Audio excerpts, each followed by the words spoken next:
name is Teacher Ann. Wow, I'm so excited to share my testimony about one of the recipients of OCC. So, the first time I received the gift, the shoebox, when I was 11 years old. I was a teenager that time. And before we received the shoebox, our teacher said we have to wish or pray for. And the first time that I want to receive that time is accessories. That for me it is impossible because most of the shoebox there is full of toys, full of school supplies that I didn't expect something na I wishing for. So the first time I opened the box, I was so amazed because I received a pendant heart with a golden lace of uh,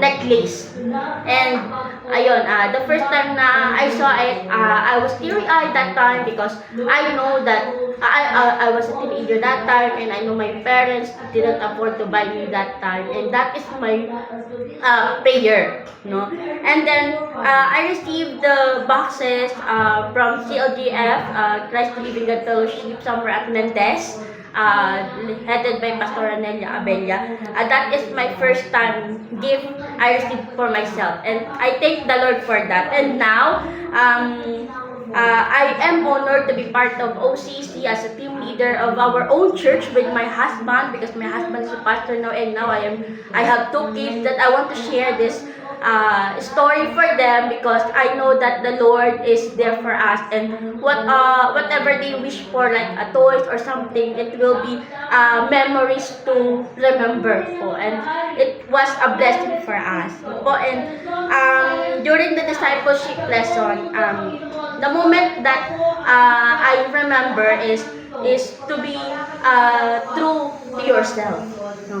No one can ever understand you, even your friends, your families. But if you are true to God and your goal is to serve Him, it will happen. And now, my testimony now is I'm one of the teachers now sharing this kind of knowledge, stories, and I am so excited for what the Lord plans for me and being a part of OCC. And I thank, of course, the OCC workers that time na nagtyaga sa amin na papilahin kami, pakainin kami, turuan kami, because kung ano yung pagod na naranasan nila before, yun din yung nararanasan namin, but fully hearted na napaka-saya namin, because today, it is the day na makareceive kami ng ganoong gift na isi-share namin to everyone. And I thank the OCC, the Operational Christmas Gift. Thank you so much for having you as part of our